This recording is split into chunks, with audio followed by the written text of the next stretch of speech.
Discovery, go at throttle up.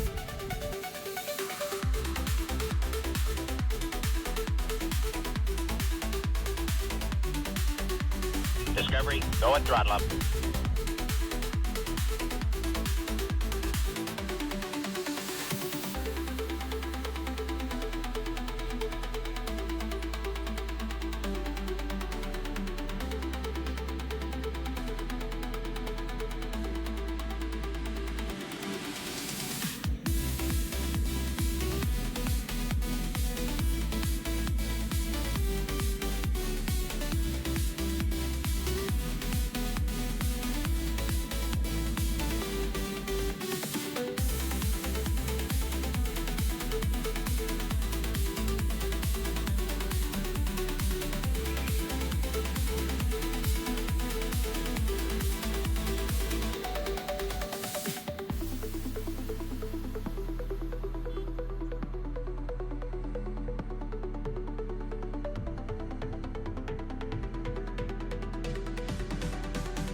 Discovery, go at throttle up.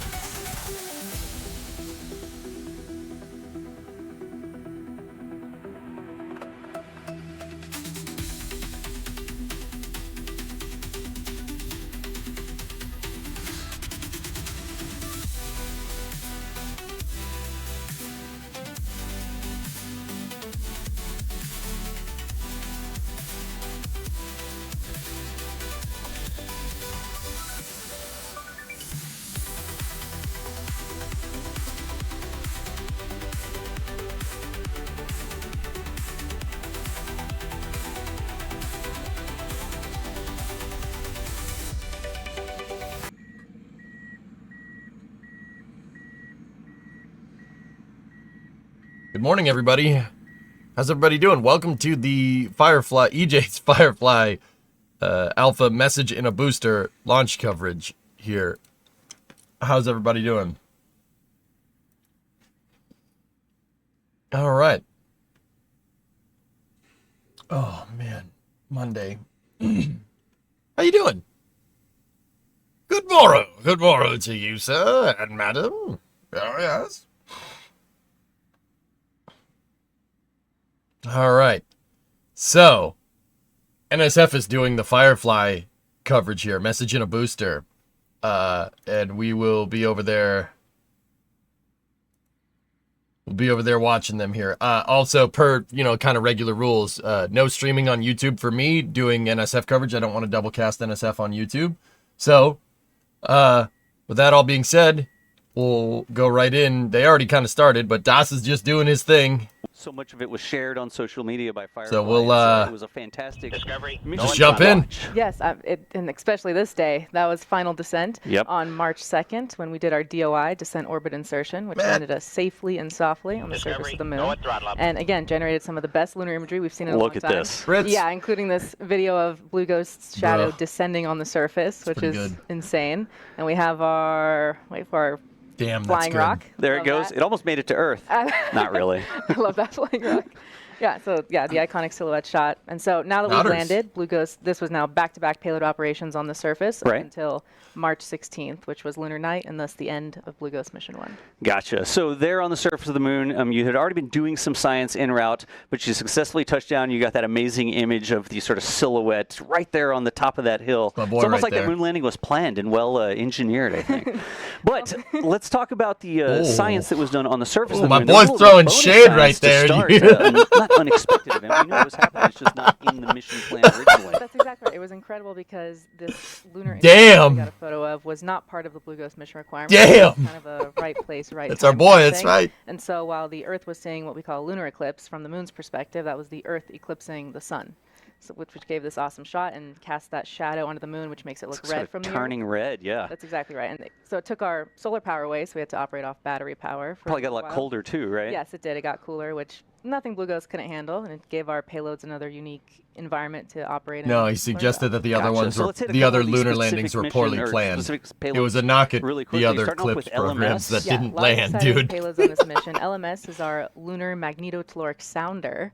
It's easier to say LMS. Yes, we call it LMS for short. So this is a deployable payload. You can see it being launched there on a spring launcher. That's our electrodes shooting out. It's like the moon taser. The LMS is designed to measure the moon's electric and magnetic fields to help us better understand its thermal evolution and how it's cooled and astrobotic changed since its formation. So yeah, it shoots out in all four directions. It's not as funny when I have to explain it. We've got LPV. Yes, that's Lunar Planet Vac. So that payload was able to successfully collect, transfer, and sort lunar soil, and that was a tech demo for a sample return mission. You can sort of see there, I mean, the entire moon is already a vacuum, so having a vacuum doesn't help you much. It sort of blew the regolith into the collection area. Correct. You don't have that pressure difference, so it's kind of pulling it back, shoving it back up into itself. And then, that's exactly right. And it's, very good. We also made a hole in the moon, I think, right? Yeah, we did. So we have Small Lister. Hole. Lister is the first pneumatic drill on an interplanetary body, and the first robotic drill that's a scientific instrument. You can see it drilled in there about 3 feet into the lunar surface, and it was measuring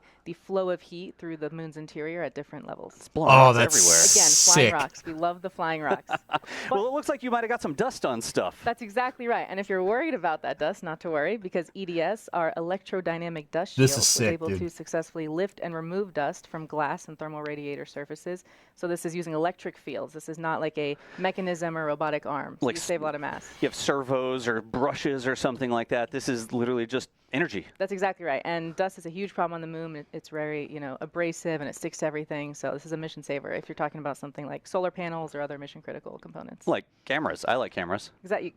Pixar didn't happen, Pixar didn't happen. I like to keep the dust off of the optics there, so that would be my interest in that. It really has been an incredible mission to watch. She said Pixar didn't happen. Like, we landed on the moon. It was a solar power spacecraft. Nice. It operated from lunar sunrise to lunar sunset. Hey, Bob. A couple hours into the night there on the moon. Was there any possibility it might come back sir. to life? Yeah, unfortunately, Blue Ghost Mission 1 was designed not to survive lunar night. It was a lunar day mission. It was a lunar day mission. But that is a capability we're working on for future missions. Wink, wink. So, wink, wink, nudge, keep nudge. Up to date. But we did, as you said, manage to operate 5 hours into lunar night, and that gave us an awesome image of the lunar sunset. It's the best, one of the best museums in the country. Man. Excellent. I'm partial to Earth's sunset, but there's more color in the Earth's sunset. I think our atmosphere helps with that. That's right. And as you said, for what's next, we have 120 gigabytes of data that NASA and the Firefly teams are working to learn more about and analyze, and hopefully these will unlock new insights to help future missions to the moon, Mars, and hopefully beyond. 120 gigabytes. I'd say that's a ton of data, but I don't know how much a gigabyte weighs. So I cannot tell. We're the lightest payload flights. The lightest payload is the gigabytes. Nice. And the most valuable, maybe. And the most valuable. All right. So, folks, Blue Ghost, fantastic mission to watch. Ari, thank you so much for joining us and giving us a little insight into your work and the mission there on the road trip out to the moon. We really can't see enough of the Blue Ghost mission, so we're going to roll a little bit more footage for you here. And when we come back, we're going to talk about MLV. Blue Ghost Riders, the path to the stars is no longer limited to nations alone. Firefly is building the road to the next frontier, one mission and one dream at a time. Tonight, we didn't just reach another mission milestone. Together, there you go, Nova. You gotta collect the whole set.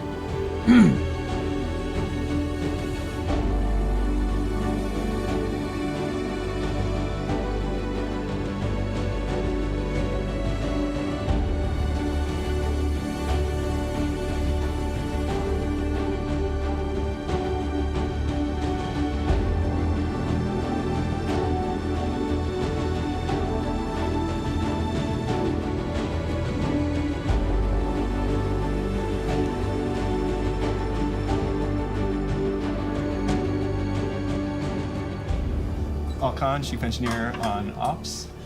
Y'all select the landing. We're out the door.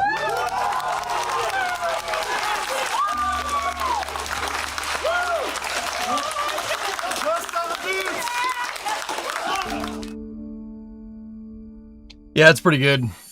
It's pretty good. That's pretty good. All right, y'all. We are currently under 29 minutes to launch as we continue to count down towards that T0 here coming up this morning for Alpha Flight 6. We've got another familiar face for you here. On the stream, we have Miles Gray, who's the chief engineer for MLV at Firefly. How's it going, Miles? Pretty good. How you doing this morning? I'm doing great. You're doing great. Yeah, all right. Launch. Tell us a little bit about MLV, the medium launch vehicle. Yeah, MLV is like a big old reusable alpha. It's got more engines. It's a lot bigger. It's like 192 feet long. 14 change wide, so it's way bigger than Alpha. Right, Alpha's almost fits inside of it. Yeah, not supposed to, but you know. Super similar construction. Still carbon fiber tanks, tap-off engines, all that jazz. Is it fair to say you used a bunch of things that you learned flying Alpha and designing Alpha in MLV? We literally sort of component by component. There is a big sister, big brother, whatever. Of almost every Alpha component on MLV. So are they reused? Is just you use the engineering, or are there some similar components? In some cases, it's straight up reuse. In others, in most cases, I would say it's probably taking a small thing and then making it bigger, sticking it in there. So the engines, like on Alpha, we've got the Reaver and the Lightning engine. Are we continuing the theme on MLV? Yes. So the Lightning, Reaver, then Miranda. Miranda's is 210,000 pounds compared to Reaver at test 45. payload. So it's a little less than 5 times bigger. No kidding. And how does the thrust compare there between, let's say, Reaver and Miranda?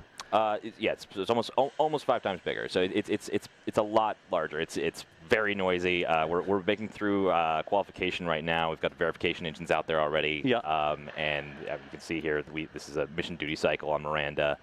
So 206 seconds.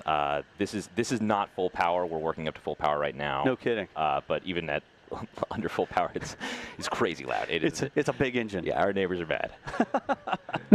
Good deal. So this test firing, it's not just an engine on paper. You're thinking about MLV. You have actual hardware that you're starting to qualify. Big time. Yeah. We're working. We've got a lot of stuff making its way through the factory at any given moment. Good deal. I'm wondering if we're just going to watch this entire test here. I'd be fine with it. Yeah, me too. I've watched it a bunch of times already. Ooh, copper jacketed. We've also got a Vera here. This is Vera. We have Lightning and Reaver are kind of different sized engines on Alpha. See we that? have basically the same engine twice on MLV. We have Miranda on the first stage and then Vera on the second stage. The only real difference is the chamber shape. So it's the same pump. It's exactly the same pump, same head end. Smart. It's just we've vacuum optimized Miranda. And that's Veranda. Thank you.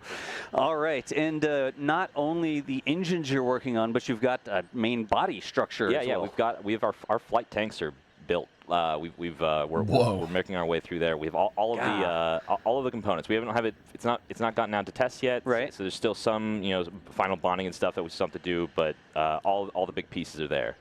When you say it's bigger, I mean there is a good sense of scale in terms of the folks walking in front of it. I mean, it's a human hamster wheel. It's gigantic. A human hamster wheel. He says. Alpha, you can basically touch both sides at the same time. It's like 6 feet wide. This is not even close on MLV there. Yeah. All right, and then we need a place on the rocket to attach the engines as well. So I think you're also working on the engine. That's a big rocket, dude. Yeah, we've got this basically all composite for Firefly. That's pretty good. So that's our thrust structure. That's kind of the most complicated structural element. There's a lot of pieces, and you're really that is a hard structures problem to get all of the thrust of those engines and shear that out to the walls, right? So that ends up being a elaborate structure, and it's very pretty too. This doesn't do it justice, and I suspect we might never show it because it's complicated. It's complicated and cool, and we maybe don't want to tell people about it, but it's really cool. We want to tell you how complicated and cool it is. We don't want to show you exactly how the problem's been solved by Firefly engineers. Trust me. It's beautiful. Trust me. Excellent.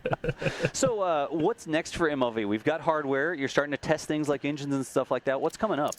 So we're getting a qualification on Miranda now. So the qual engine will come out in a few months. We have verification engines already. Those are kind of like a lesser qualification engine. Right. The flight hardware is in production, like I mentioned, so that flight tank's going to get built. We'll ATP it, then we'll bring it in and start integrating everything onto it. ATP, acceptance test. No, he's there. He's on location, so man. So is the production crew, dude. Component before you Jack's fly, out there. Sure that's like everything's Boris is out there. Qualifier tanks. And then we'll. I forget who else is out there. There's a bunch of How are we NSF crew out at Are we Vandenberg years right now. away from MLV? Is it coming down the pipe fast? It'll be in 2026. We're going to ship it in 2025. So, yeah, it's coming up. We've got an exciting December ahead of us. An exciting December. Yeah. Nice. Where are we launching out of? Is that one coming out of? Dude, you know what I like about all the Firefly staff? It seems like whoever did the recruiting there really knows how to just recruit normal people. You know what I'm talking about? And don't get me wrong, this is Das. Das is doing his thing. He's making him look good. That's his job. I can speak to that, right? But also, it seems like everybody at Firefly is just a normal person. Does that make sense? It's just a normal person. Like it's just you're just having a conversation, which is that's the best, dude. As somebody that does like interviews, that's the best kind. Where you're just talking to a normal person, you just go back and forth, have some fun, right? That is the best kind of interview. It's you feel like such a G after where you're just like, oh yeah, I just had a casual conversation with the chief engineer of MLV. It's good stuff, man. Oh dude, look at the spindle. That's the mandrel and the spindle for winding the stage. Bruh.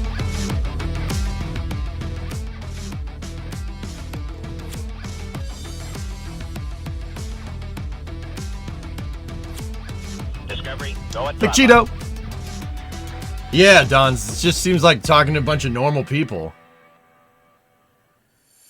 I dig it, man. That's cool. Firefly is just a bunch of normal. If you really get a feel that it's just a bunch of normal dudes just building rockets. Hey, Morgan's back. There you go, folks. MLV getting ready. We saw some structures work there, I think, Morgan, didn't we? Yeah, that's been a lot of my work for the last year has been helping online the MLV program. Good deal. So we are coming up very rapidly on the ready report that happens before terminal count. Give us some really quick background. We don't want to miss this. We know it's happening fast, Morgan. Yeah, so the launch conductor, the LC, will ask for a go or no-go from every person in the mission control room. So It's going to be range and operations leads. It's going to be a payload for lead, real. and over 20 alpha subsystem leads who each have their own team who are looking at data, monitoring the health of the rocket, and making sure that they say go when it's time to say go. When they say go. And again, it's not just one person. Each person represents an entire team of people working on a specific part of the system or rocket or operation. You've got payload people, you've got structures people, you've got propulsion people. We like to mention them too, I guess. Sort of important for the rocket flight there. But that is coming up in just about... Direct vehicle state update in the GUI. Yeah, it was okay, Jens. Not bad. This is the RC on Countdown 1. The source selection server is changing and minor data lags are expected at this time. Switching to ETRS 44 Alpha.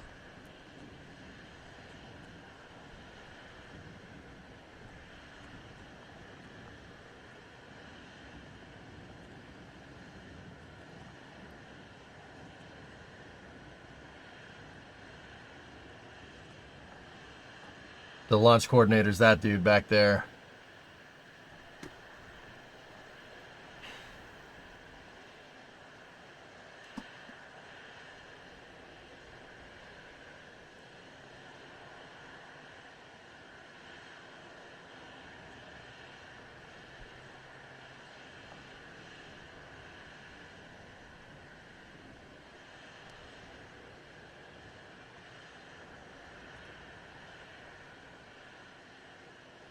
This is the launch conductor on the countdown net with a ready report for terminal count. RC. Go. FSW. Go. GSW. GNC. Go. Prop 1. Go. Fluids 1. Hold. Uh-oh. Structures. Go. AVI. We had a hold on fluids. FTS. Go. GC. Go. VC. Hold. Go. PMM. Go. LWO. Go. FISPO. Go. NIFCO. OSM. Go. ROC. Go. MA. Go. CE. Hold. LD. They had a hold on CE. That's 2 holds, dudes. Let's circle back at 17. Give us 2 minutes. Copy 17.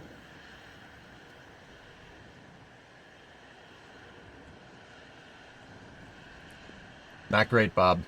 TE, LC All on right, CD1. so in the poll there, Inward. Hold on, Das. we'll listen. Yeah. Good call. All right, in the poll there, we actually heard a hold, I believe, on the fluids call. Nah, Dean, I'll just go straight circle through. back at T-minus 17 minutes. So we've got about a minute and a half. Again, we don't want to miss those call-outs. We want to listen in to what's going on Mission Control, which is why we cut over to the Mission Control camera and listen in to Channel 1. But let's see what happens here when we get down to 17 minutes and see how that may affect our launch attempt coming up in 18 minutes right now. Morgan, is that a normal thing? I mean, it happens, right? It happens, yeah. I mean, launch is so complicated. It is not the end of the world for someone to ask for a hold.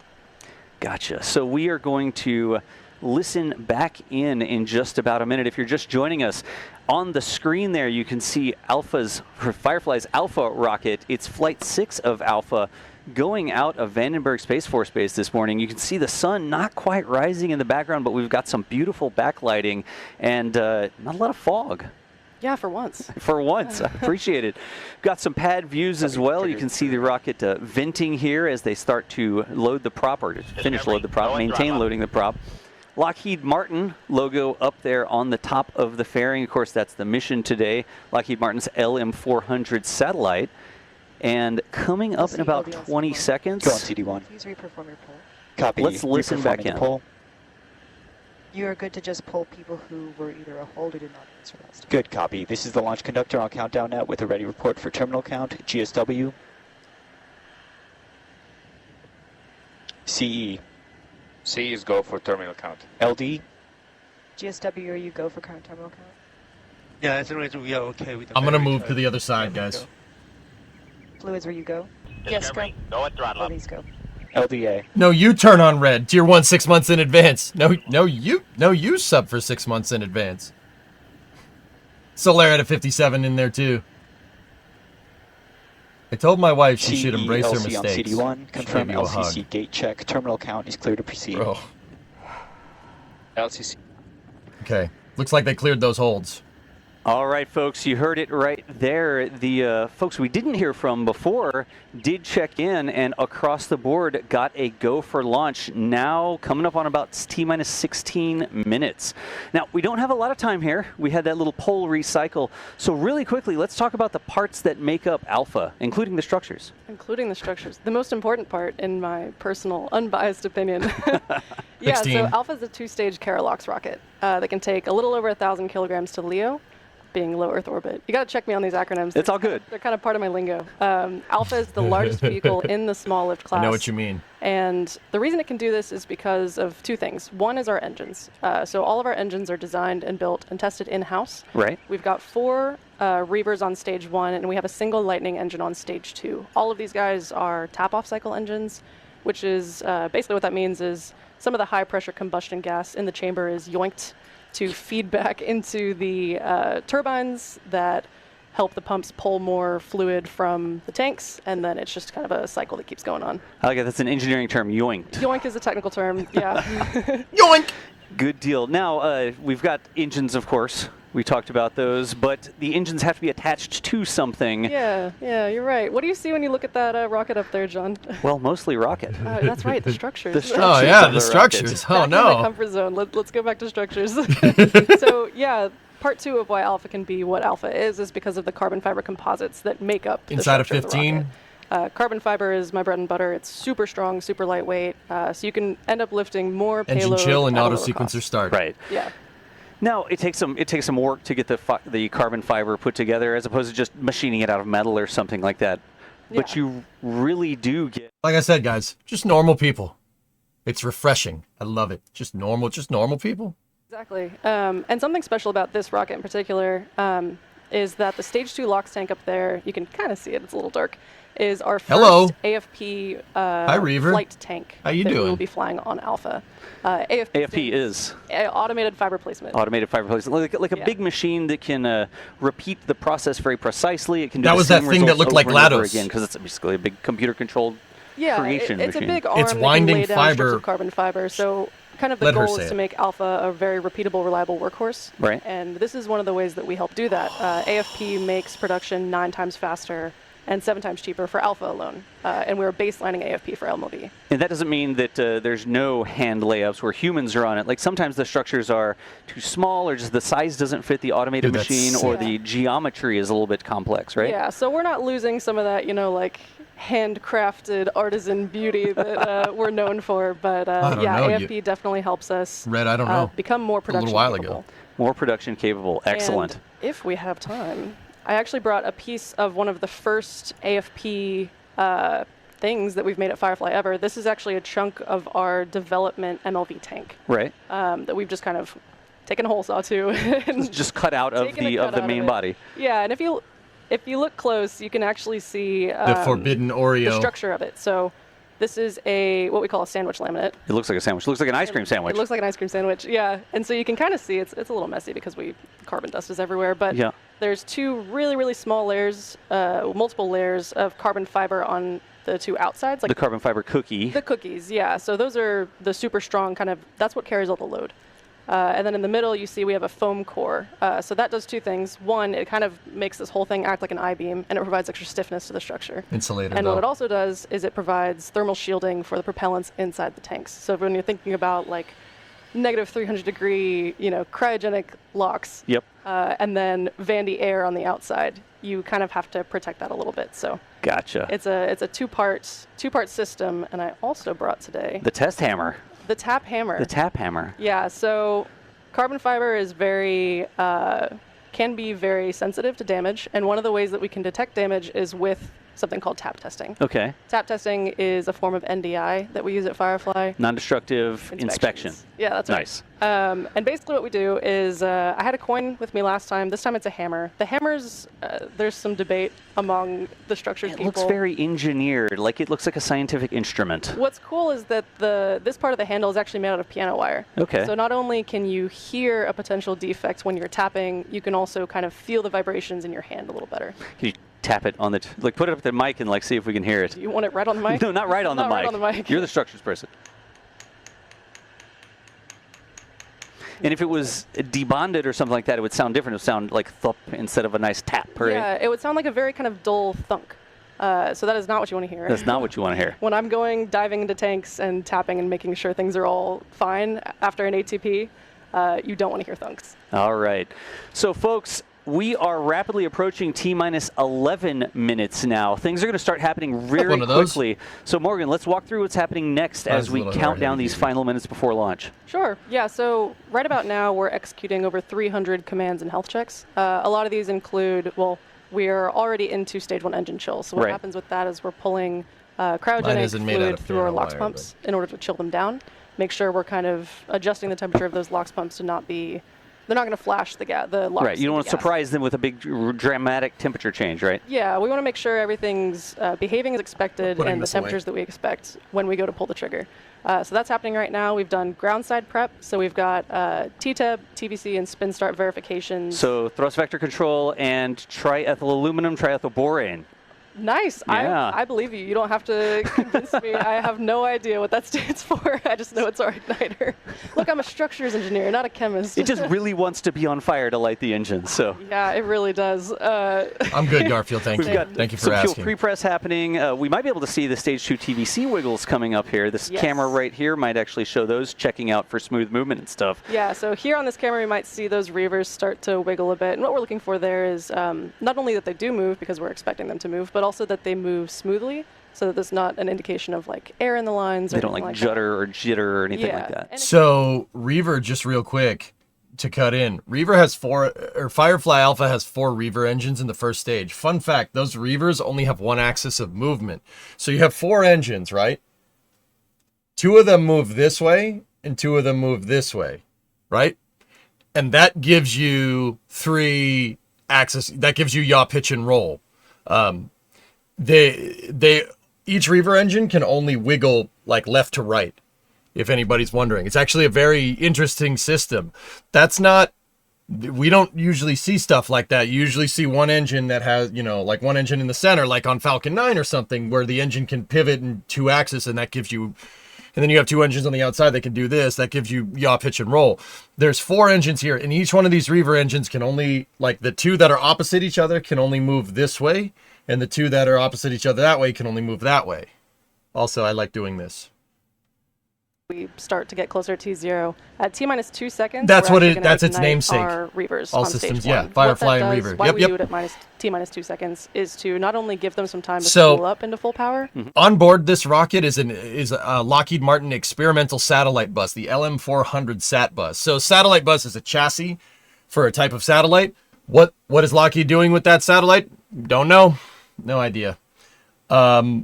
But this is the first of many missions with Alpha. Lockheed Martin has like a 20 mission launch contract with Firefly, launching these LM400s into space. Once again, what do? Don't know. What are those sack-looking things around the engines? That is the engine's thermal protection thick. So around here on the engine, so the area between the very bottom of the rocket, like right here, and the nozzles is generally a low pressure area. A vacuum gets, there's a vacuum in there.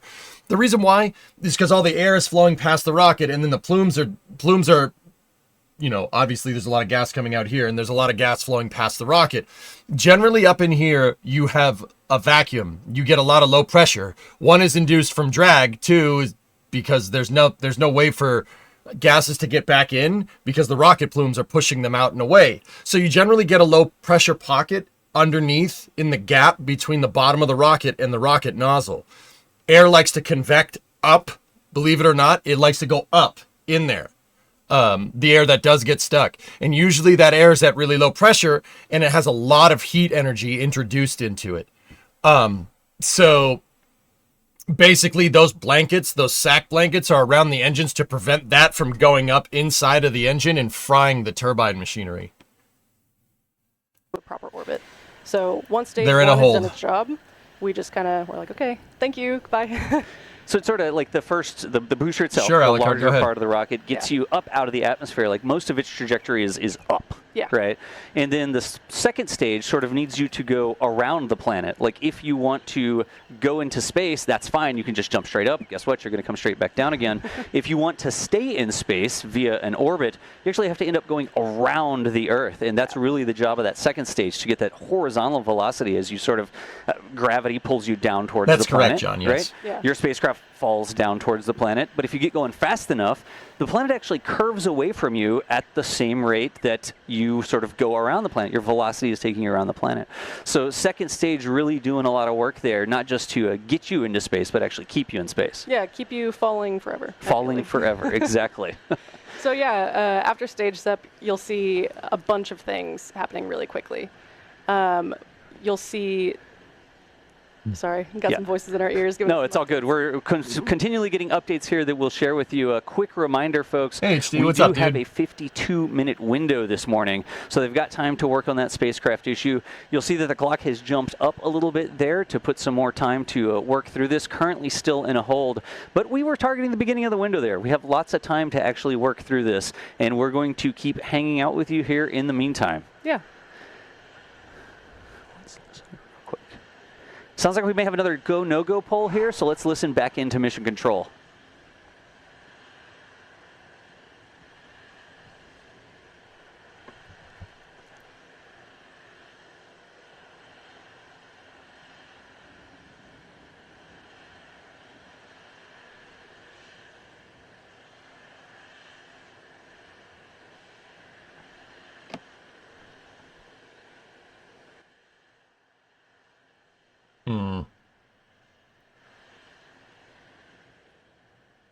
Douglas Adams describes flying as falling over, but forgetting to hit the ground. That's what an orbit is.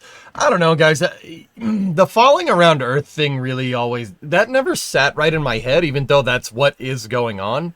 The way I like to think about it is like, you're going so ridiculously fast, you have an outward acceleration.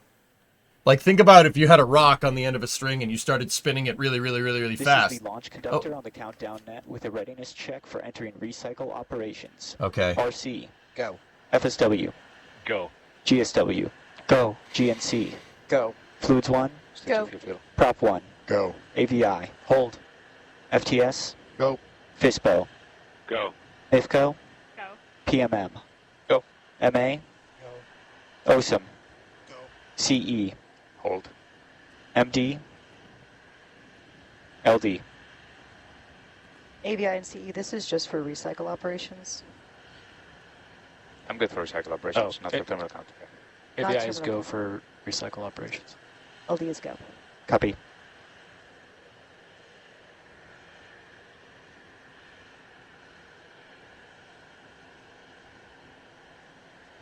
Hold on structures. We'll see. What payload is this? This is an experimental satellite test payload port. Lockheed Martin is testing their LM-400 sat bus. It's a brand new style of satellite that Lockheed Martin is working on. So anyway, how I like to describe it, guys, is like if you have a rock on a string and you start spinning it really, really fast, the rock's going to have an outward acceleration. It's basically going to try to make the string tight, right? That outward acceleration is the exact same as the inward acceleration, the pull from gravity, and they cancel each other out and you just kind of sit there. I mean, I know that that's not the best way to think about it. Falling around Earth probably is the better analogy. I don't know why. That just never sat right in my head. Like, I get it, but it's not like, oh, that's what's going on. Yeah, you just have no string. Yep. You resume locks cross-country chill auto sequence. Okay, hold up. Still running. Copy. NGC verify that helium autos are toggled high. Helium autos are good on CD1.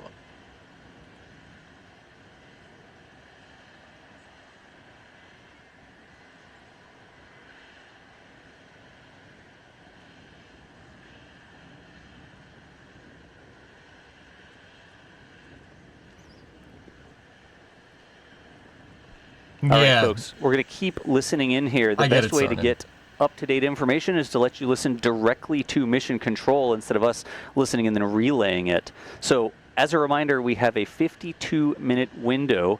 We're just eating into it a little bit here, but almost an hour to work through these issues. We're going to keep listening into mission control because that's the best way to get you up-to-date information. So keep on hanging out, pretty much, Slavic, yeah. And let's see what they work through. I mean, once again, my way is not the best way to describe it. That's just what rings right in my head, but that's not the best way to describe it. Falling around Earth is the better way to describe that. Like, first and foremost, this is just me, my head being weird. Like, yeah. They call it microgravity for a reason, because your outward acceleration is canceling most of the gravitational force. So as we continue to listen in here, Morgan, there was actually another poll. Hold on. Every time they talk, I'm going to be quiet. Yeah, I don't want to talk over them. VC LCCD1. Go. Run deluge terminal count configuration auto sequence. Running.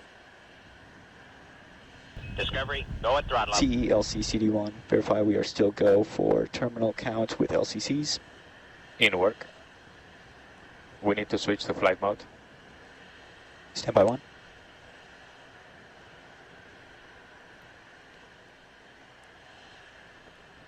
What we're listening into now are the recycle operations. That poll that we saw come up was not another launch poll, but a poll for the teams to proceed into basically resetting the rocket, getting ready for another attempt. Yeah. And we can do this for a number of reasons. The team is super prepared. This is just kind of part of launch ops. And we also, VCLC on one of the reasons CD1. we can do this is we fill our... VCLC CD1. Go on CD1.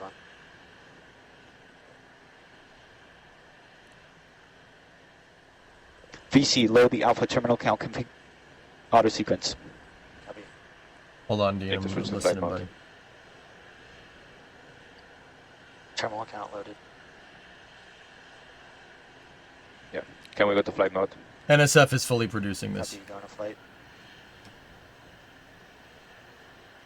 BC, you're good to set us to flight mode. We're in flight mode. Counters recycled. On CD1, we have met the terminal count LCC gate. BC verifies set the operation selector to launch. Set. Run hide SB auto pinner engage auto sequence. And verify HPU startup it gets completed. BC run and load and run deluge terminal count configuration auto sequence. It's already loading. Expected alarm. Oh, expected alarm? Well, if it's expected. BC verify / set vehicle state machine is in flight mode.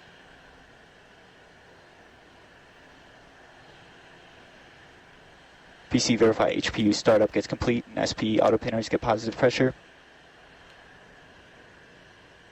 And BC run the hide collar arm engage auto sequence. Copy. And verify that the collars get there. Verify hide lift status is equal to 3, SB at 90. Confirmed.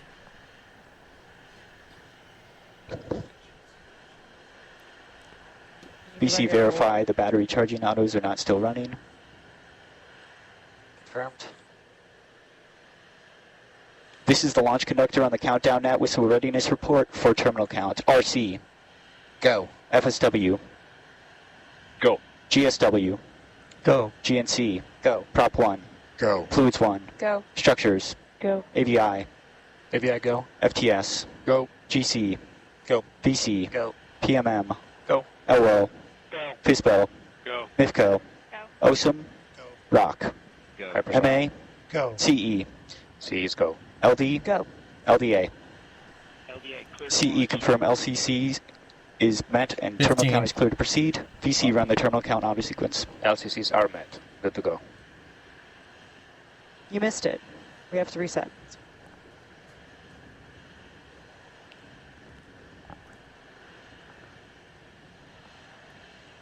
They missed the auto sequence starter. Folks, you can see there in the upper left-hand corner, there is a clock. We heard a bunch of goes there once again.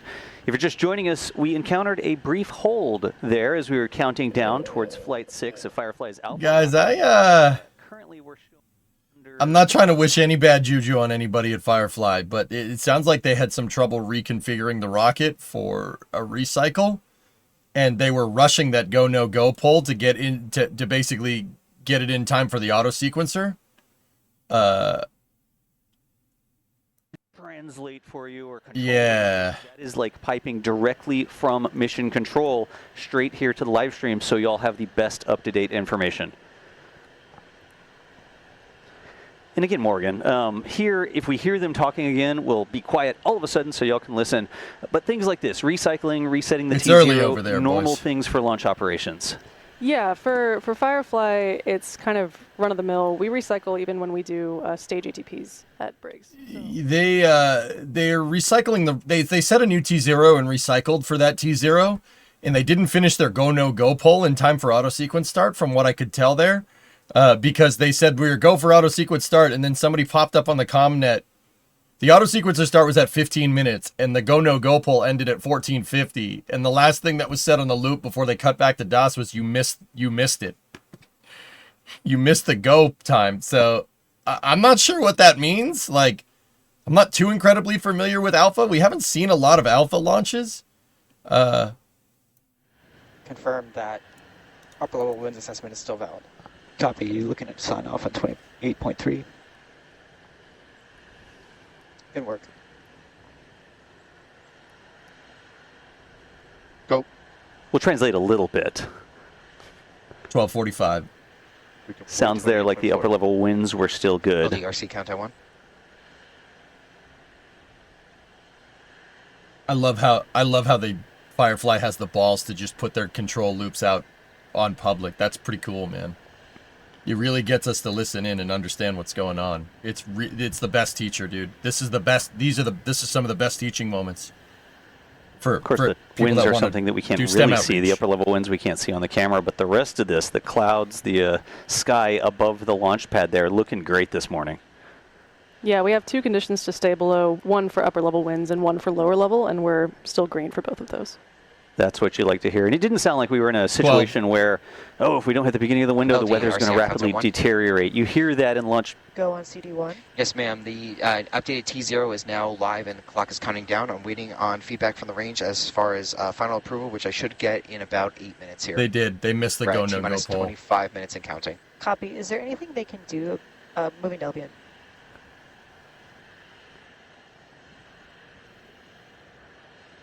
And quick what up, poop? Update there. Go at throttle up. T-minus 2 months to warm logo and counting. Thanks for all the support, buddy.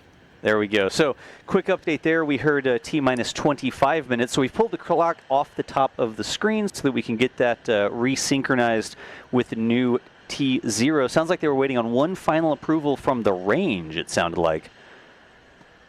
You need range approval to set a new T0. Okay, so what is the range? So in this particular case, Firefly, because they're launching out of Vandenberg Air Force Base, is subject to WTR, for short, Western Testing Range.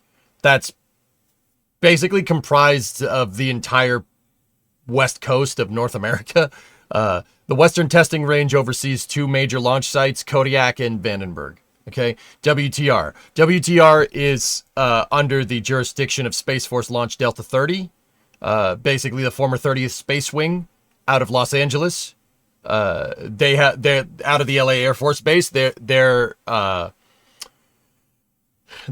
is basically right next to LAX. Anybody that's ever driven out of LAX and tried to get on the 405, you've driven right past the LA Air Force Base. There's a bunch of buildings that say Raytheon, Boeing, Northrop Grumman. If you live in Southern California, you know exactly where that is. It's in El Segundo, just in case anybody's wondering. So why does it take a second for them to recycle? Well, it takes a second for them to recycle. They're gonna go to the range. They're gonna say, hey, we want to launch at a new T0s 10 minutes later. What the range is going to do at this point, the Western Testing Range, what they're going to do at this point is check. They're going to check the winds. They're going to check the weather. They're going to check space traffic. Make sure there's no satellites flying around like a Starlink satellite or, in the future, a Project Kuiper satellite or a OneWeb satellite or something floating around there. They're just going to check to make sure that the window is clear. Now, if we're going to be like analogous to planes, the Western Testing Range is basically the tower. WTR is the tower. You have to ask, like if you're in an airplane, you have to ask permission from the tower to get on a runway to get out, to depart, right? Or to fly in. That will come in the future, hopefully. So it's going to take a second for them to just check to make sure there's no debris, there's MMOD risk, solar wind risk, upper level winds, lower level winds. It's going to take a second for them to check. This is space. I'm in space. Hey, Zizep, what's up, man? Just arrived from work. What's happening? We're watching the Firefly Alpha Flight 6, Message in a Booster. This is the sixth launch of the Alpha rocket, and they're testing Lockheed Martin's new LM-400 satellite bus. Lockheed Martin designed a new satellite bus for this rocket, the LM-400 chassis. This is a test launch of that. Hole, but it's an intentional engineered control hole, right?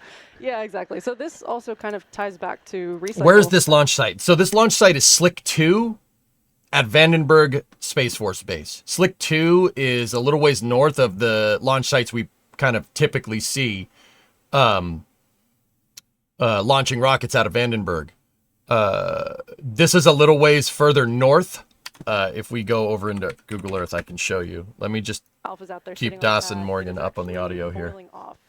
Liquid oxygen. I post a link from the FAA. Yeah, sure, go ahead. So what you're seeing right there is that boil off, and as we have some of that LOX boil off, as it gets colder and colder, we will. So up here is Vandenberg. You see that there? It's almost like a. I say it's like a tea kettle, and people are like, "Yeah, rocket's nothing like a tea kettle." I mean, but kind of like the physics that are happening. So that's Slick 6, right? That's Slick 4. That's where Falcon launches from. That's Slick 3. Some of the Space Launch Complex is the slang term. Slick is that's what that means. So that's Slick 3. That's Vulcan. And then Slick 2 is all the way up here. Part of my job is actually making sure that our structures are capable to withstand flight loading. It's more involved than just Slick 2 is all the way up here. Fun fact, Slick 2 is a former Delta 2 launch complex. Delta 2 launched here all the way up until 2018. The ISAT-2 mission was the last Delta 2 to launch out of Slick 2, And then since then, we've seen 6 launches from... Readiness report for terminal count will be in 1 minute. Okay. We've seen 6 launches from Alpha out of Slick 2. The cool thing is that you can still see the rails from where Delta 2's integration building used to be. They demolished that building, unfortunately. But yeah, pretty good stuff. Actually, we'll press it to a little bit over just to make sure. It's a margin. But it's a margin. We over-tested a little bit. I didn't know you guys had that many launch sites on the West Coast. Dude, we have launch sites everywhere. And yeah, after we do that, Vandenberg has... So, okay.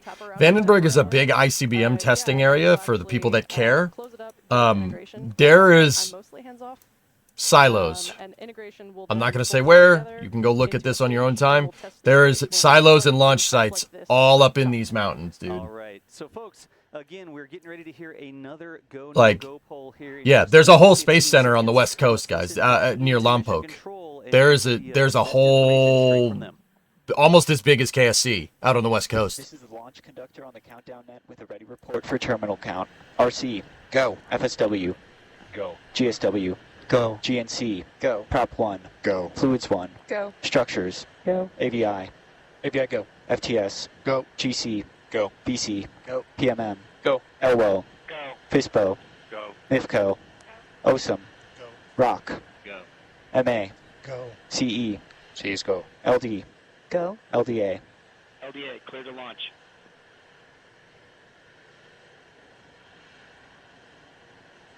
Range Operations Commander is go. Terminal count LCC gate has been met. BC, run terminal count auto sequence. Copy. Auto's running.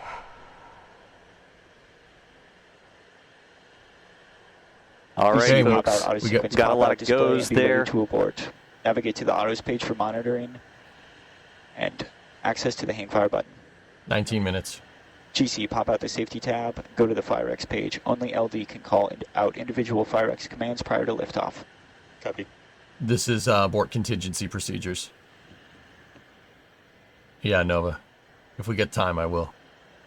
All right, so now under 19 minutes, you saw the green, or you heard the goes all the way down the board. The clock is once again ticking for Flight 6 here. It's Firefly's Alpha rocket launching out of Vandenberg Space Force Base. Now, since we're back under the 20-minute mark, using a little bit of that window, those don't exist. Let's once again talk through what we expect as we count down to launch. Things are going to start happening very quickly here. They haven't really... So, Brose, what is this? This is a test flight. Hold on. My computer's being a little weird.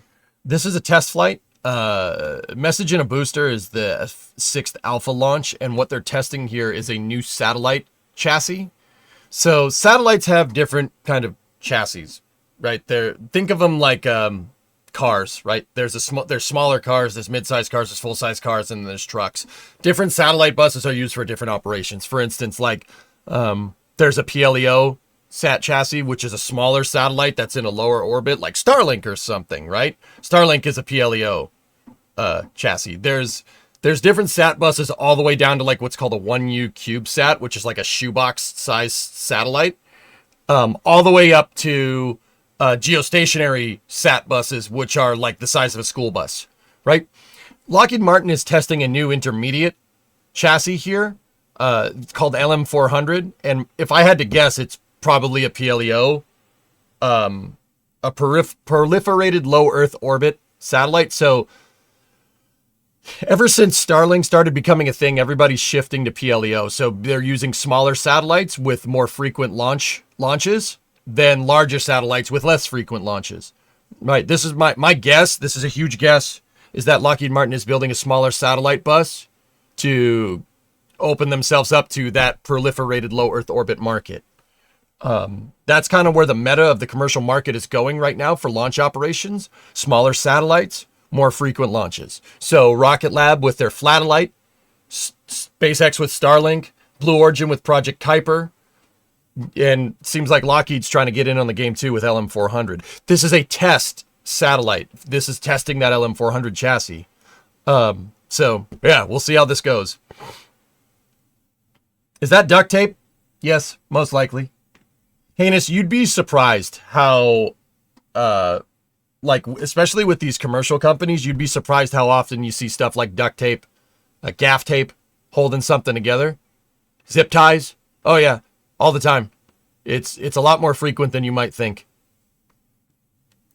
But that will sort of get back out of the way. The collar arms open up. We'll see if we've seen SpaceX launch like $1 million satellites or multi-million-dollar satellites with their thermal blankets on their second stage zip tied to the payload attachment fitting, like straight up zip tie.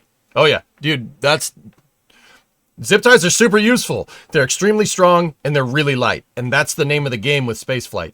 You need stuff that's really, really strong and really, really light. Duct tape zip ties, you see that all over the place.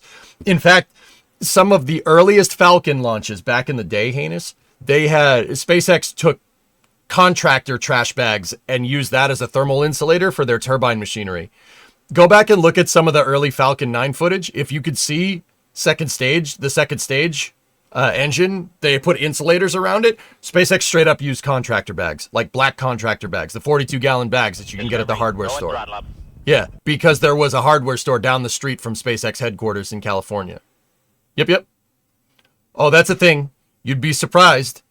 The space shuttle. I can give you another anecdote. We should be getting into auto sequence and first stage engine thermal conditioning here. Another example was the space shuttle. They had trouble with water ingress on their tiles. What was going on with the space shuttle is that when the space shuttle would land in Florida's super humid, the tiles on the space shuttle would trap the humidity. They would trap the water inside of the tile, basically like a sponge almost. And the water is soluble to the adhesive glue that was on the tile, right? So the shuttle would come back, it would come down and land, and then tiles would start falling off. Right? You know what their solution was? NASA engineers went down to the hardware store and painted the glue with Thompson's water seal. Yep. That's a deck sealant. Like you'd paint your deck with Thompson's water seal to make sure that water doesn't get into the wood and rot the deck. Yeah, they painted the space shuttles. They painted the space shuttles tiles with Thompson's water seal, and that worked. Oh yeah. Oh, dude, you'd be surprised how often that stuff happens. It's pretty funny, dude. It's really cool, seeing a zip tie on a freaking rocket, or, figuring out that they needed to seal up the space shuttle's tiles so they wouldn't fall off, so they painted the shuttle with Thompson's water seal. It's like, oh, all right. Oh, yeah. That stuff happens, man. The second stage there. It's very vapory. It's hard to see exactly where it's coming from. I love that kind of stuff. Hey, off-the-shelf solutions are the cheapest solutions, man. Top of our first stage, the bottom of our second stage. Gotcha. So again, here, folks, this morning, counting down. I need the source for the water seal story. Sorry. I heard that anecdotally from a space shuttle engineer at Kennedy Space Center, Nova. Yeah. Whenever I go to these museums, if there's a docent walking around, I ask them about stuff, and I've learned a ton about you. That's where you learn the most amount of cool stuff like this, like zip ties, duct tape, stuff like that. You learn all that cool stuff talking to docents. You got to know what to say, though. Yeah, that's the key. That's the secret sauce behind what like Das, me, and Jack and everybody does. You know what to say. You know enough to be dangerous, but you're not an expert. You got to say the right stuff. Down right now because we did get it's that an art, go, man. It's truly an art form. It's really difficult to do. T-minus 12 minutes. Now, been taking some more questions. Didn't they plug a hole on the ISS with gum once? I don't know, Caveman, but like I said, I wouldn't be surprised. As the sun gets a little bit higher in the sky, it'll be a little bit brighter, so maybe a little bit difficult to see from some of the further away locations, all the way over in Phoenix or all the way up to Portland. That might be a little bit far out as the sun brightens up the sky a little bit. But if you're down there in LA, make sure after you see it launch on the stream, step outside, look out over the ocean, see if you can't see Alpha going down south. It's a southern trajectory this morning carrying that Lockheed Martin satellite, and you may see it going past. Here's a viewing map. It actually takes the rocket a little bit of time to travel downrange. So here at T plus 45, 50 seconds, there's Los Angeles about a minute in. So if you see it launch on the stream, you do have time to step out your door and look. All the way down to San Diego at about a minute and a half. 2 minutes, like I said, Salt Lake City, Portland, way inland like Arizona, New Mexico, Albuquerque, Phoenix there, that might be more difficult with the sun a little bit brighter in the sky. But, you know, what do you have to lose? If you see it launch here on the stream, step outside, look over to the west, snag a picture on social media. If you get something on your phone or your doorbell camera or whatever, tag us over on doorbell camera. Yeah, run ads. All right, Carl. Thanks, man. Thanks for reminding me. Yeah, guys, I run ads at T-minus 10 minutes so nobody gets a pre-roll ad during the launch. If you're not subbed, once again, I don't care. I earn subs. I don't ask for them. If you like what you see, consider it. If not, I got you. I'll make sure your launch viewing experience is uninterrupted. I hate ads for what it's worth. I can't stand them. They're intrusive. This is space. I'm in space. And they're intrusive, and when you're trying to teach people, it's really, really annoying. Like giving a really good explanation, and someone's like, I missed it because of ads. It's like, yeah. All right, anyway. Tell me when you guys are, tell me when you're out of the ad block here, and yeah, I'll resume the stream.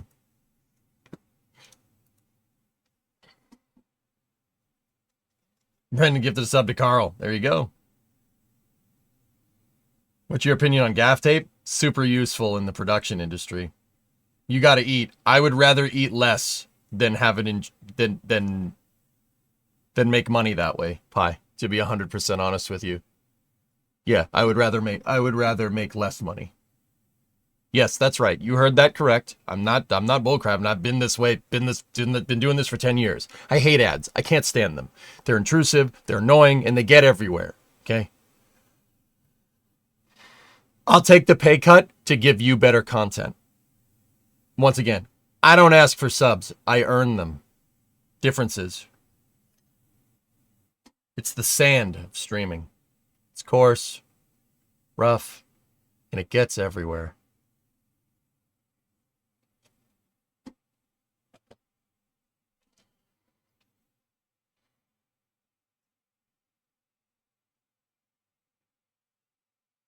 Ad's done. Thanks, Too Shy. All right, let's key in the audio again. Alpha down to the pad. Right. And alpha will start to lift away from the ground. At about T plus 56 seconds, if memory serves, we'll hit Mach 1, so we'll go supersonic. And then at T plus 1 minute and 6 seconds, we'll hit something called max Q. Right. Again, that's max aerodynamic pressure. What's worse, sand or glitter? In a lot of cases, not all. Glitter. The most stress that the airframes will see. You underestimate it's weird. my Like power. people, if you're new to rockets, might think, oh, well, right when you take off, that has to be the most force that happens on the rocket. But it's actually a function of the weight of the rocket. 0700. We hear the giant voice going in the background out of Vandenberg. It sounds like it's the wake-up call for Alpha. Yeah. It's actually a function of the density of the air. Yeah. The weight of the vehicle, Morning reveille, the baby. thrust stays the same, but the weight of the vehicle goes down because it's blowing up the propellants and throwing them out Wake the up. back. That's how it's generating thrust, right? So just the combination of all these forces, like one graph is increasing, one graph is decreasing as the air gets thinner, and they intersect at a point. Yeah. And that point is max Q. Yeah, that intersection is between static pressure and dynamic pressure. So what I don't salute Penta. Again, it's different for rockets and airplanes, but I'm for a rockets, civilian. yeah, you're exactly right. We do not as salute. we're going faster and faster, we're getting lighter and lighter, and also the density of the atmosphere is getting less and less. Right. We hit this kind of critical point where the airframe is stressed as much as we expect to see it stressed during flight. So yeah, again, that happens at T plus 1 minute and 6 seconds. That is called max Q. And then about, not quite, a little over a minute after that, we'll actually hit MECO, which is main engine cutoff. Right. You'll see the reavers shut down, and we'll kind of coast for a couple seconds. And then we'll have nominal stage step at T plus 2 minutes and 37 seconds. Right after that, lightning will kick off, and we'll What start to Hibbett kind of said. pull away with stage 2. Right. And nominal fairing jettison will happen shortly after that. They've protected the payload for its trip to space. We don't need that mass anymore. Yep. So we shed it. And then we'll be burning for about 6 minutes, a little less than 6 minutes until we hit SECO, which is our second engine cutoff. And then today is actually something important to note is we do have a planned comms blackout at T plus 9 minutes and 17 seconds after SECO. Okay, so going down with the southern trajectory, going to be flying a lot over the Pacific Ocean, and that expected planned comms blackout going means south, we will Viper. no longer have vehicle telemetry coming back in real time. How cold would that and we'll no vapor longer be? have the vehicle cameras that we hope to share Don't with inhale you it. as long as we can. But that comms blackout is actually going to last a little bit longer this morning, all the way up to T plus almost 35 minutes. Yeah, it lasts quite a while because we're effectively, like you said, we're going over the Pacific Ocean. There's no ground stations down there. We don't have line of sight to anything. Right. The Pacific Ocean is pretty big. Like out of range of the rocket cell phone towers. Yeah. It's not we need really, to, you know not what I really, mean. But yeah, close enough. It's close. And trying to make it accessible for people. Like, you drove too far. You don't have cell signal anymore. Hey, I think if anybody's watching this rocket launch at the time it is in the morning, they're interested about rockets. At least I hope so. But yeah, we'll actually have our payload deployment in that planned comms blackout. So that will happen at T plus 12 minutes and 42 seconds. So we won't actually see it live today. We're going to regain comms again at T plus 34 minutes, so way after the payload actually deploys. Right. And the important thing here is while all this is happening, the rocket isn't sending the telemetry to the ground in real time, but the rocket's recording everything that's happening. It's recording the telemetry, the data, it's recording video even, and then when we regain that ground station, we're going to start downlinking that information. Now, of course, much to my chagrin as the video camera guy, the telemetry comes first. Yeah. The important data, the bits and bobs, I guess mostly bits there, that tell us the health of the vehicle and exactly what happened, those come down first, and it will take quite some time longer NSF is hosting to get for the Firefly, yes. more heavier payloads from a data perspective. The video files come down so that those can be shared. But we are now less than 5 minutes away from launch. We got to hold. And stand by for more information.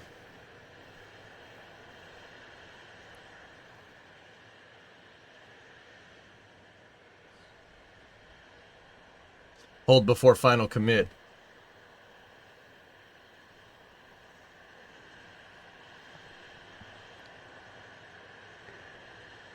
As you can see in the upper left-hand corner, it looks like we have encountered another hold here. We saw that pop up. We are going to get you more information on the current status. Hang in there with us and we'll let you know the cause of this hold. I noticed that, Phil.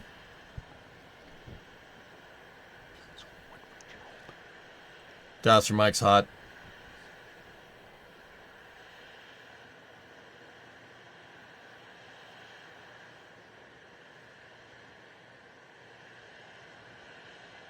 It's the rocket with the Q3D printed engines? No, Alpha is really known for carbon composite structure. Kind of like Electron, kind of like Rocket Lab. The Reaver engines, as far as I know, are not like wholly 3D printed, but I could be wrong. All right, folks, got you some more information on the cause of this hold. It sounds like the hold is due to GSE, something with the power systems that teams are currently working through and assessing their options. Now, remember, we did have a window this morning. So we had started off the day with a 52-minute launch window. Still have some time to work through things here, but we will keep you up to date on this current status. We're going to listen in just a little bit here and see what information we can get. But again, we are in a hold of Flight 6, Firefly's Alpha rocket. Prop 1. Go. AVI. Go for recycle. FTS. Go. FISPO. Oh, this is cutting it close. I don't like this. TMM. Go. MA. No. OSA. Don't do this. CE. Don't do this. MD.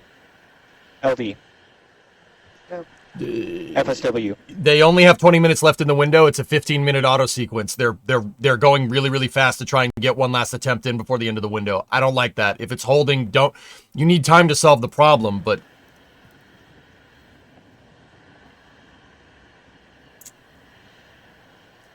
on CD1, we've set the clock for 14:29:47. That is the last minute available in the window. We will be moving towards that. See? Doing the last poll before terminal count. That's ballsy. I don't like that. I wouldn't do that.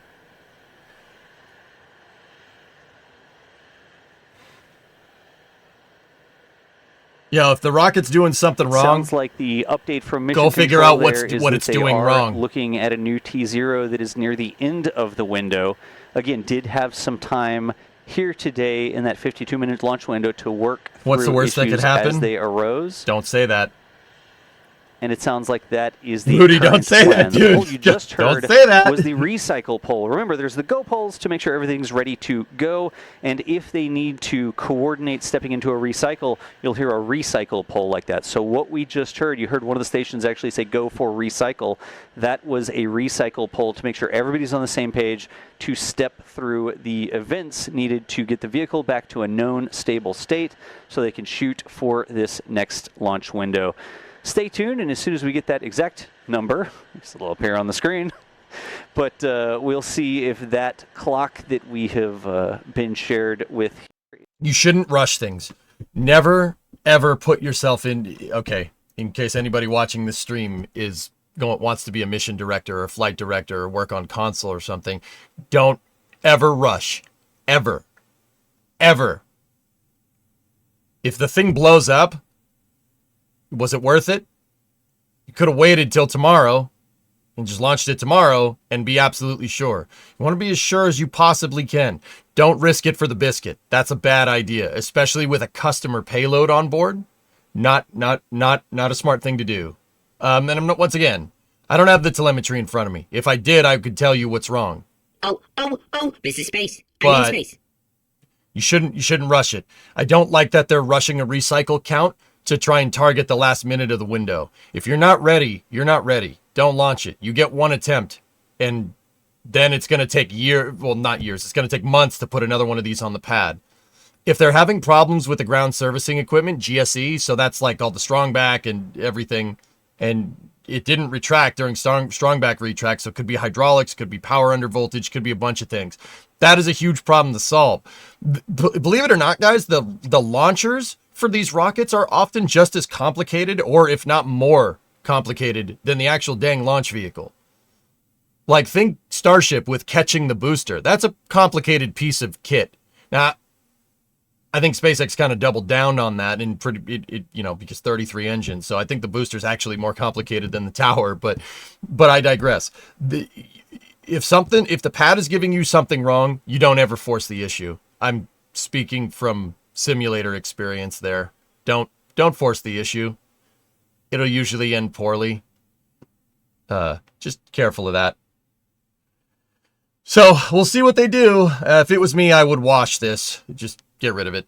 But launch again tomorrow. Launch again tomorrow when you're absolutely sure. But we'll see if they try to force the issue.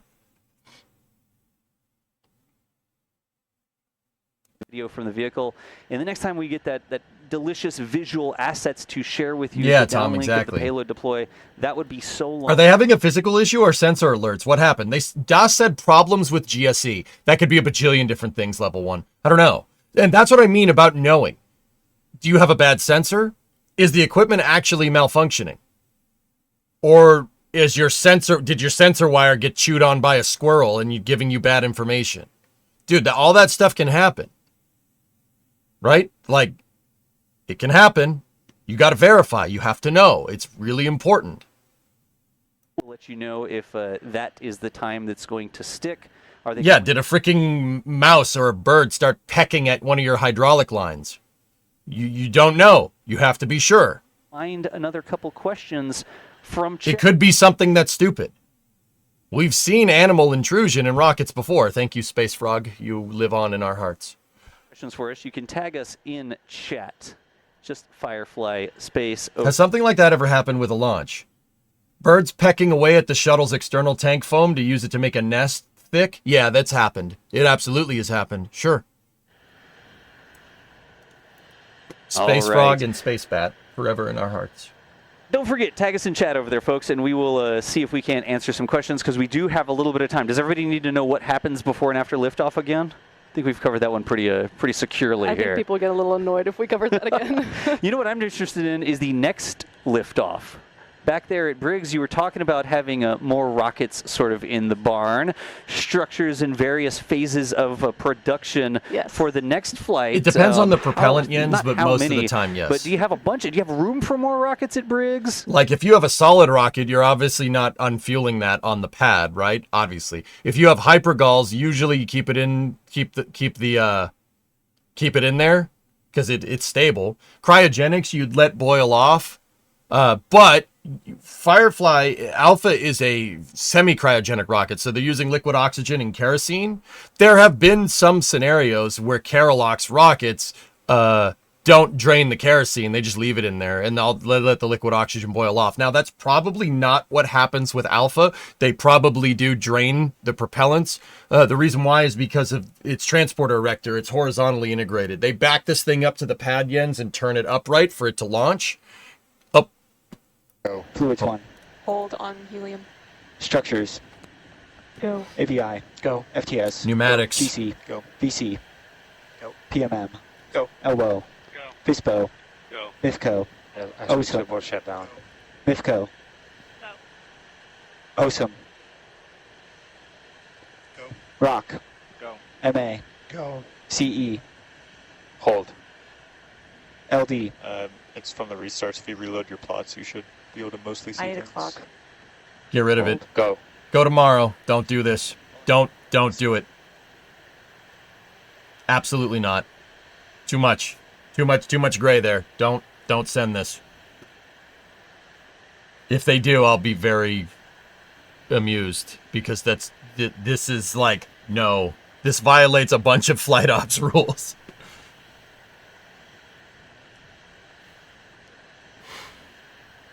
All right, as we were stepping through the poll there, it sounds like we heard a couple of holds.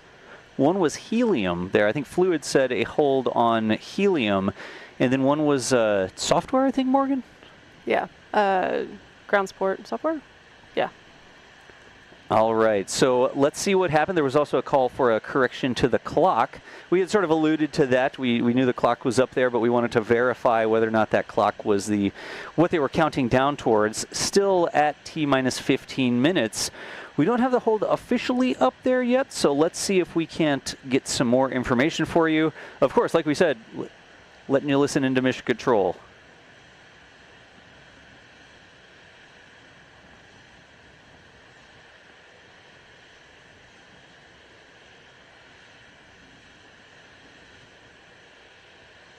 All right, brief update. It sounds like the clock that they are currently targeting is the last second of the window. We had 52 minutes this morning, and the T0 that they are working towards is the last second of that 52-minute window. Land center or mission control? control? Available to get Alpha off the pad this morning.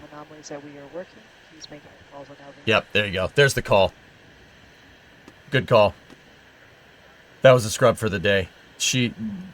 Right there, she just said. All right, folks. There you heard it straight from Mission Control. The fastest information you could get, but they have called a scrub for the day. Couple anomalies they were working. You heard right there from Mission Control. We'll get you a little bit more information on that, but if you're following along, officially Alpha's Flight 6 out there at Vandenberg is scrubbed for today. Now, we'll talk through just a couple more things here with you. It's not unexpected. Scrubs happen. I mean, the thing that I usually end up saying is that you'd rather be on the ground wishing you were flying than flying you were wishing you were on the ground. Morgan, let's talk a little bit about the next steps here after the scrub. Yeah, so like you said, scrubs are kind of a dime a dozen. They happen all the time. This is a very complex operation we're doing. I have a t-shirt, actually, for scrubs. Oh, really? It's like a scrub t-shirt. Yeah, well, at this point, the team will now work with the range and our customer, Lockheed Martin, to determine the next available window for launch. It could be as soon as tomorrow. We'll keep everybody updated. And our ground support team will assess this current situation and work on the pad to solve the issue as quickly as possible so we can get back to launching as quickly as possible. Yep. Folks, we'll keep you informed with more details as to what's going on. But again, officially scrubbed for today. Sounds like an issue with the ground support equipment that the teams are going to work through. In that final poll there, we did hear a couple of teams call in with holds, both on the software side and the fluids side, it sounded like. So today, no launch for Flight 6 out there at Vandenberg. To keep up to date with the new launch date, make sure you're following Firefly on social media.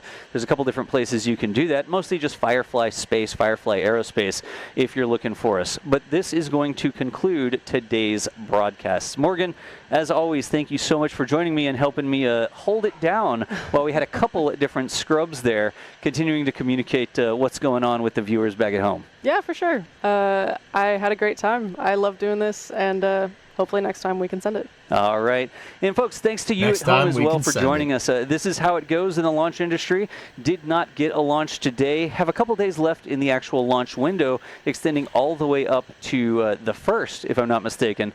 And we are going to share with you exactly what date we'll be able to target over on social media. Maybe as soon as tomorrow, maybe a couple days after that. But keep in touch so that you know what's going on. Thank you again so much for joining us and hanging in there with us over the launch broadcast. My name is John Galloway for NSF, and we will see you nerds later.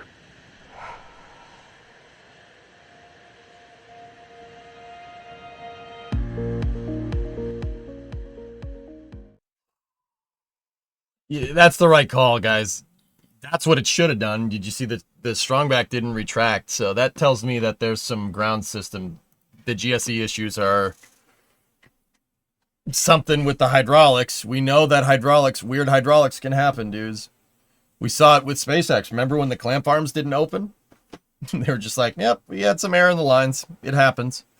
Maybe somebody didn't bleed down the hydraulics. Maybe a fitting isn't tight. It happens. So yeah, that's going to do it for attempt 1 for message in a booster from Firefly there. Watch it be a ground wire. It's always something stupid like that, dude. It always is. How did Das get the nickname Das? That's his streaming name, Vic? What's the plan for today? What message is in the booster? Do you know? It's from Lockheed Martin, and probably no, we don't know. It's a secret message. It's crazy that they could set up that whole rocket and be like, maybe next time, our bad. There's a lot of things going on there, Snatch. Yeah, it might seem a little weird, but Alpha is a relatively new rocket, right? Yeah, that's only its 6th flight. Dude, it's better. It's still very much in a testing phase, so to speak. It takes some time for rocket technology to mature. Discovery, go at throttle up. To achieve that coveted airline-like operations, it takes a lot of launches. You gotta keep flying. You gotta get it right. You know, it takes some time. You know, I know it seems like ridiculous that, they set this whole thing up and then they said nah, but consider the alternative. If they went to fly and their strongback doesn't retract and it holds the rocket to the pad, well, the rocket ignites and then that most likely would result in a gigantic explosion. Now you have no pad and no rocket. So a 24-hour recycle could turn into a 2-year recycle because you have to rebuild your pad. You don't want to risk the pad. Don't do that.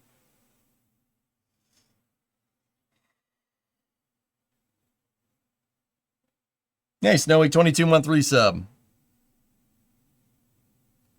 So anyway, yeah, unfortunately they did scrub. Well, I'll tell you guys, whatever their next launch attempt is, we'll check it. We'll check it.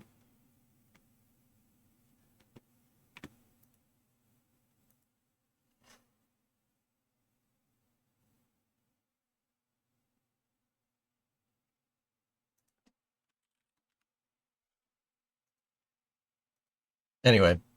All right. What are we going to do now? I don't know. How long was the pad recycle after IFT1? Oh, I don't know. Better scrub than a rud. That's right, Metric. Yep. Yeah, light brew. Yeah. Super heavy catch. Isn't that sick? I still can't believe that happens, man.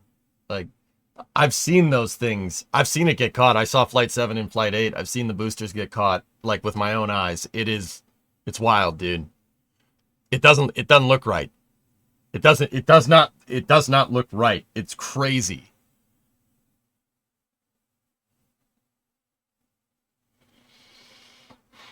It doesn't help that Alpha only currently launches from Slick 2. It's not like Falcon 9 where they can move. Yeah, NG. Yeah. Have you ever done an internal combustion engine electric vehicle conversion? I'm thinking about you converting the 54. No. 50. I haven't. Hey, Kelly, what's going on? KSV today? I don't know, man. Usually I play workers today, but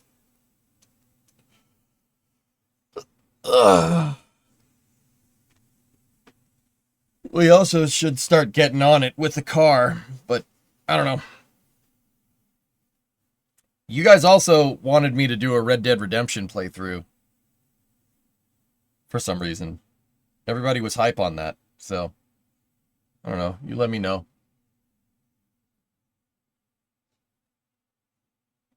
Yeah. I asked if the other day, I asked Chad if he wanted to see an RDR2 playthrough, and everyone was like, yeah. And I'm like, all right. What was the cause of the push from yesterday to today? I don't know. I don't think we're going to play RDR2 right now, though. What's the next thing to do on the car? Crownless, the next thing to do...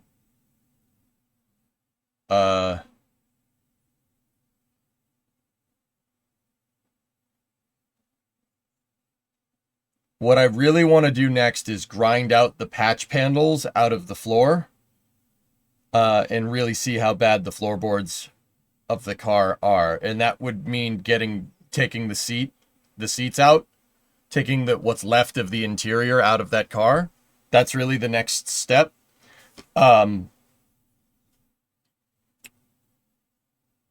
Also, I can't seal a transmission pan gasket to save my life because on Saturday morning, I came into the car puking transmission fluid all over my floor. It still is puking transmission fluid, but I have a catch pan. So, it's good. All that transmission fluid, those 6 quarts of ATF that we put in there are just all over my floor. So, that's nice. I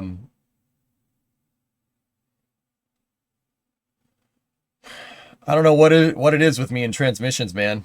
I can't get one of those things to work right to save my life. It's not like it costs anything. Yeah, I know. I didn't pay like $60 to get ATF to do that. It was doing so well on Thursday, too. The lifter tick came back, DH, so I finally called an audible and put Marvel Mystery Oil in it, and it's gone now. Well, at least it was yesterday. I had the car yard driving again yesterday. Maybe not pan, dipstick tube. It's leaking from the bolts, Mercs. I know because when I cleaned up underneath, the droplets, I cleaned the catch pan, right, just to see where it was leaking from, and the drops on the floor are the exact bolt hole pattern. So what I did was I went in there and tightened them up. It looks like it didn't do anything.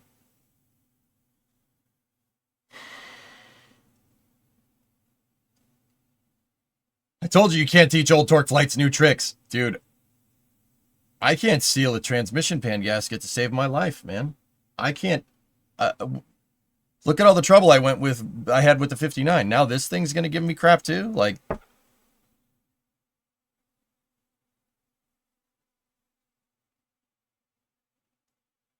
I don't know what it is. It's so strange. Discovery, go at throttle up. Sufrin, tier 1 6 months in advance, 14-month resub. Thank you. How do you have such bad luck with transpans? I don't know, dude.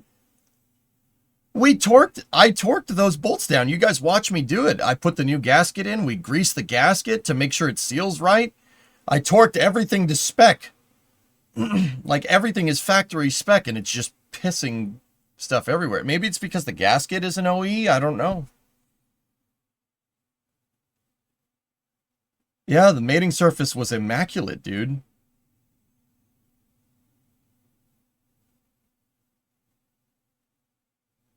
No, Lieutenant, I haven't. Hey, greasing gaskets. I watched Fordman do that. Thought it was genius. I learned that from YouTube, Hawks. That's a YouTube trick. I don't know which YouTuber I got it from. I think it was Thunderhead 289 if I had to guess.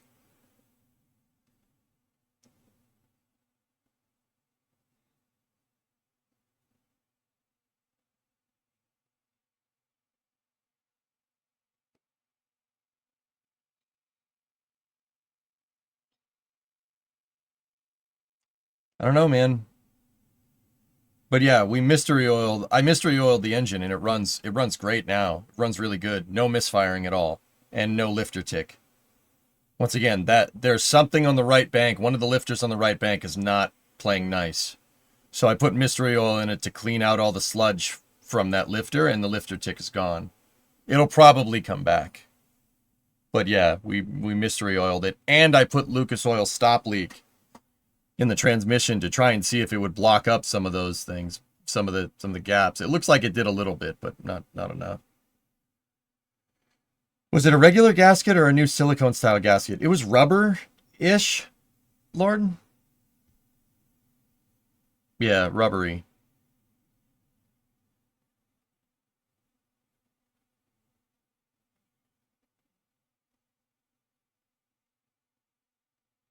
.7 with a new transmission seems to solve all this. Well, Coltec, that's my problem.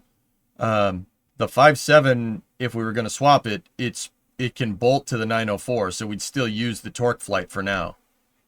That's my problem here.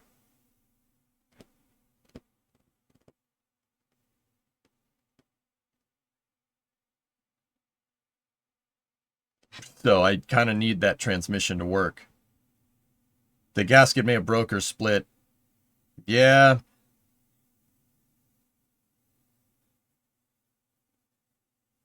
Yeah, it was thin. It was thin compared to the factory gasket. The factory gasket was probably like 1/8 of an inch. This one's like 1/16 of an inch. So, too much pressure, some kind of blockage. It could be anything, dude. New pan. That pan seemed pretty straight, XJ. I mean, nobody's had it off before me. I should have just topped it off with some transmission fluid, because the leak now is way worse than it was before.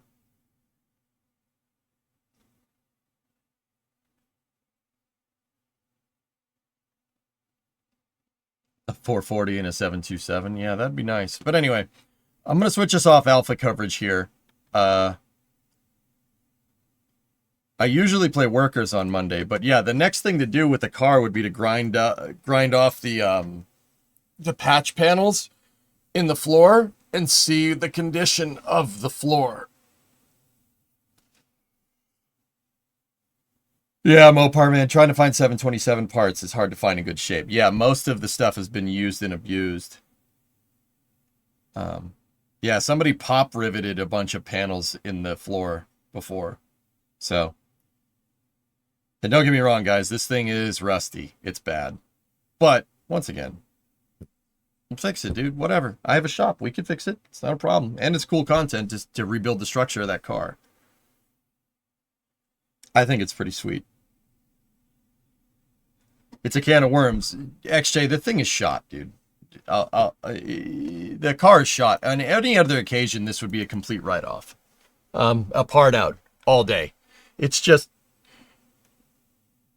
Here.